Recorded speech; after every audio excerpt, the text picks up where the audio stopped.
Welcome everyone to another edition of the Classic Comic Archive, a series where I recap and review many of Marvel Comics' most seminal early issues. Our story for today is Tales of Suspense 45, cover dated September of 1963. This issue marks the first appearance of the villain Jack Frost, who will later be known as Blizzard. It also marks the first appearance of Iron Man's two most prominent supporting characters, Pepper Potts and Happy Hogan. The issue was written by Stan Lee and Robert Bernstein, drawn by Don Heck, and lettered by Sam Rosen. Our issue opens up with a striking splash page, teasing Iron Man's coming battle with the wicked Jack Frost. But before we can witness such an epic showdown, we must first travel to an American highway, where two state troopers have just been passed by a speeding vehicle. So they hop onto their motorcycles and begin pursuing it, but quickly realize that it's not a vehicle at all, but the hero Iron Man, who's affixed rocket jets and wheels onto his boots. Thus they stop their pursuit and let him go, as they can only assume that he's racing off to an emergency. And he is. Sort of. In truth, Tony Stark, the millionaire playboy who's secretly Iron Man, is expected to race in the famous Indianapolis 500. But it's starting in only a few minutes, and he's running late after having busted a spy ring for the FBI earlier that morning. So instead of hopping in a car and trudging through traffic to get there, he's opted to use his Iron Man suit, which if needed, can fly over any impediments. Thus he arrives in the nick of time, and quickly, but stealthily, changes into Tony Stark and makes his way onto the racetrack. There he's greeted by a group of relieved technicians, who usher him into his car, and see him off. So just like that, the race has begun, and Stark's confident that he'll not only win, but will also set an all-time speed record. But as he approaches the first turn, he begins to feel a terrible pain in his chest. It's the shrapnel that's inching towards his heart, as in his haste to arrive at the race on time, he'd forgotten to charge the electronic chest plate that's keeping him alive. The ensuing pain eventually becomes so unbearable that he loses control of his car, and ends up violently crashing onto the racetrack. While he thankfully survives the collision, he's now pinned under his car's wreckage, and it's on fire.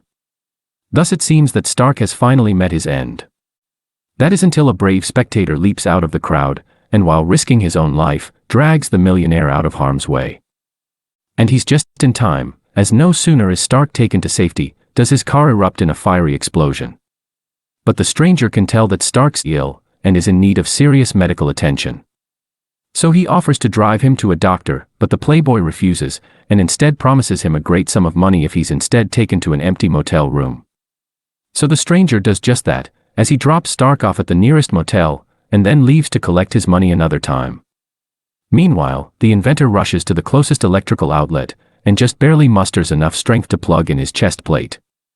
Almost instantly is his body rejuvenated, as it's finally free from the shrapnel's deadly strain. Now that he's back to normal, Stark immediately sets out to meet with the stranger and reward him for saving his life. So the two head to the motel's cocktail lounge, and Stark learns that the stranger's name is Happy Hogan, and he's a former boxer. Stark questions why Happy retired, and he claims that it was because he lost too often, yet only because he showed too much mercy to his opponents. Whether this is true or not, what's certain is that he's been out of work and without pay for a while. So to soothe these financial woes, and to thank him for his deed, Stark offers Happy a check for $50,000. But the old boxer isn't impressed by the amount, and questions if that's all that his life is worth. Stark is surprisingly unoffended by the comment, and graciously offers to double it to $100,000. Happy accepts this amount, but when he's given the check, he immediately rips it to shreds. It turns out that Happy's a man of pure heart, and hadn't saved Stark's life with the expectation of any reward.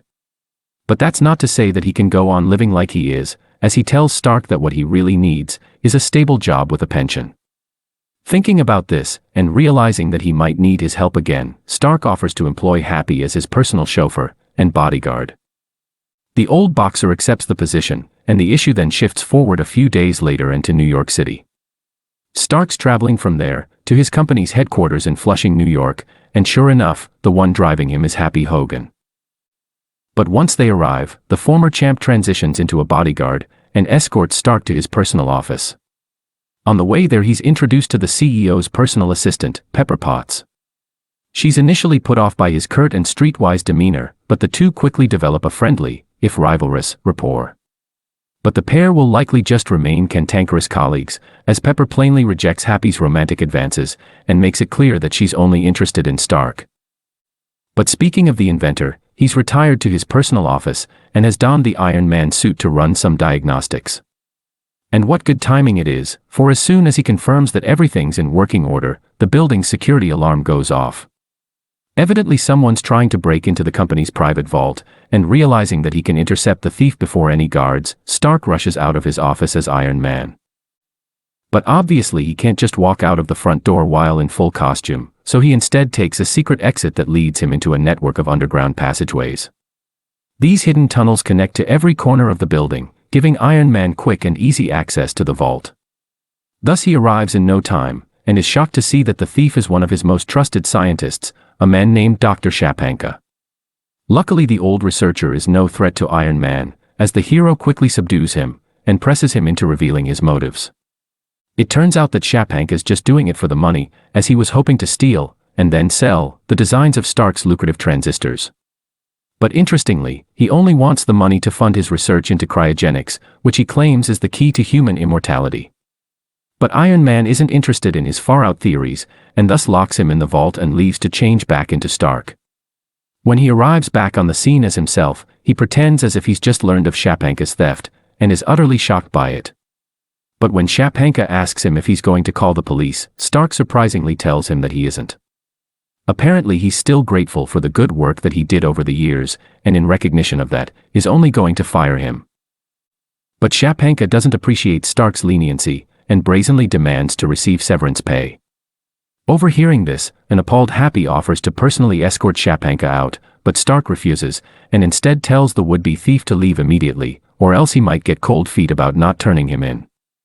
This comment oddly riles up Shapanka, and he begins raving about cold feet, and how Stark's just given him a brilliant idea.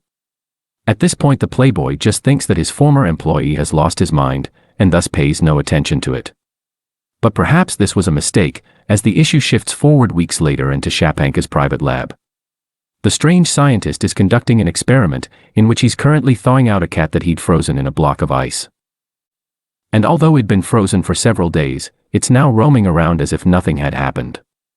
This apparently confirms Shapanka's theory, in which he believes that a person's life can be extended indefinitely while frozen.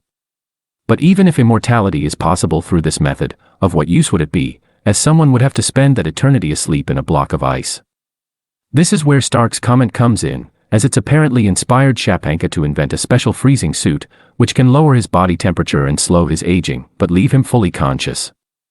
So he quickly constructs this suit, and discovers that it also gives him the power to freeze nearby objects. As one might expect, Shapanka decides to test these new abilities at a local bank, where he entombs his body in a protective layer of ice, and then freezes everyone inside. Thankfully though, the freezing process doesn't kill them, as apparently he's left just enough oxygen for them to breathe until it melts away. And while it's not certain how long that will take, it's not enough time for anyone to stop him, as within a matter of minutes, he waltzes out of the bank with a briefcase of money. Then returning to his getaway car, he activates a special device that instantly de-ices his suit. And with that, Shapanka declares his first heist a resounding success, and begins musing about all of the schemes he could pull off with his newfound power, and chief among them, is the chance to get revenge on both Stark and Iron Man. But until that opportunity presents itself, he'll have to stick to robberies. So that's what he does, as he launches a terrifying crime spree across New York City, one that the police are helpless to stop. Of course the media's never going to pass up a good story, so they begin plastering his image on every newspaper, and dub him Jack Frost. While a rather corny name, Shapanka actually likes it, and perhaps emboldened by his new status as a supervillain, decides that he's ready to get his revenge on Stark and Iron Man. And he's not going to waste any time in doing so, as only a half hour later, he arrives at the millionaire's headquarters and begins battling his way in. Thus while he's busy freezing the building's guards, Pepper accesses a secure radio hidden within her desk, and urges her boss to flee while he still can. He of course ignores her plea, and instead races to change into the Iron Man suit. Meanwhile, Happy's just gotten word of what's going on, and being Stark's bodyguard, grabs a machine gun and bursts his way into the Playboy's office. But the only person that he finds inside is Iron Man, and although he's confused as to why the hero's in his boss's office, he doesn't have much time to think about it, as it's then that Jack Frost suddenly freezes him from behind. Thus it's just Frost and Iron Man, and although the villain would prefer to confront Stark, he doesn't mind getting his revenge on Iron Man first. So the two begin battling. Except that they don't, as Iron Man immediately activates his office's hidden trapdoor, and sends Jack Frost plummeting into the building's underground tunnels. But the villain manages to freeze the door's motor before it can close, and he thus begins climbing his way back up. While Iron Man naturally tries to squash the villain's fingers, it turns out that Frost can simply create new ones out of ice. These artificial appendages end up overwhelming Iron Man, and Frost's then able to fully climb out. At this point, Iron Man's armor begins to freeze up, even though Jack Frost hasn't even directly blasted him. Thus he realizes that he only has one chance to defeat the villain. So he quickly comes up with a plan, and transforms his chest-mounted light beam into a makeshift heat ray. He then directs this beam at Jack Frost, weakening the villain's power, and giving him enough time to retrieve a miniature furnace. But this furnace is a lot more powerful than it would seem, as it quickly begins burning Jack Frost's skin. And although he tries to resist the heat with the cold of his suit, it eventually overwhelms him, and he simply surrenders to cease the unrelenting scorching pain. So Iron Man then turns him over to the police, and the issue subsequently ends as Happy Hogan finds himself de-thawed, and remarks that although Iron Man seems to always be there to protect Stark, there may come a time when he's not, and for that, he'll be ready. That concludes the Iron Man story in Tales of Suspense 45, and another episode of the Classic Comic Archive. But as always, I would like to offer a brief review of this issue. Overall, I thought that this was a great Tony Stark story, but a fairly average Iron Man adventure. What worked well was its introduction of Happy Hogan and Pepper Potts. Up until this point, Iron Man's stories often featured no supporting characters, or at best, a boring model who would only appear in a single issue. Happy and Pepper, on the other hand, were fun and dynamic, and I'm glad to say that they'll be mainstays in Iron Man stories moving forward. Their almost sibling-like banter was particularly memorable, and I'd recommend that you go back and read it for yourself, as my abbreviated script can't do it justice. With all that being said, however, I thought that the scenes featuring Jack Frost and Iron Man were comparatively dull. Frost honestly just wasn't that interesting of a villain, his battle with Iron Man lacked much excitement, and only lasted a page and a half. But in any case, let me know what you thought of this issue and the video, and feel free to suggest other classic comics for me to cover. Thanks for watching.